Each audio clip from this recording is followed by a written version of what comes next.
ఇమ్రాన్ అన్నాడు ఎంత సీరియస్ మాట్లాడుతుండు.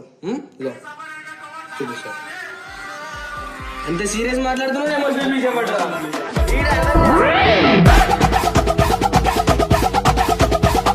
వీళ్ళు ఇన్ని మాటలు ఈ రోజు అంటున్నారు కదా, కట్టప్పనే గాని గంగునే గాని బబ్బునే గాని, వీళ్ళందరూ ఏమైనా ఇప్పుడిప్పుడు మధ్యలో వచ్చిన వాళ్ళ? వీళ్ళందరూ టీం కోసం ఎంత ఎంత కష్టపడ్డారో మీకు తెలీదా? రోడ్ల మీద వాడు ఫోన్లు పట్టుకుంటా బండ్లు పట్టుకుంటా రోడ్ షోలు ఎన్ని చేయలేదు? పొజిషన్ లో ఉన్నారంటే దానికి మెయిన్ కారణం నువ్వే. కానీ ఈ సపోర్ట్ నువ్వు ఎప్పటికీ అందరికి ఒకలాగే ఇవ్వు. వాళ్ళ డాడీ చనిపోయి 1 సంవత్సరం కూడా కాలేదు. ఈ టైంలో నువ్వు అన్నగా అన్ని విధాలుగా నువ్వు తోడుండి వాడు తప్పు చేసి నువ్వు కొట్టో చేసో మందలించి ఏదో చేసి అన్ని ఒక దారిలో తేవాలి. కానీ నువ్వు వెళ్ళిపోనంటే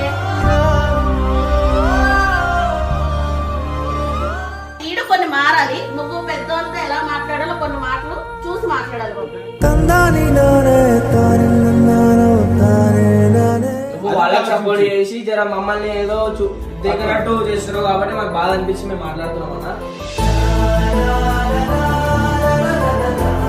మీదేం కోపం లేదన్న వాళ్ళు. వీళ్ళు ఇలాగే చేసి దూరం అయితే తర్వాత ఈడు ఏం చేయలేడు. అవునా? ఒక్కడు ఈడేం చేయగలడా? మీ ముగ్గురు ఏమవ్వాలి అప్పుడు?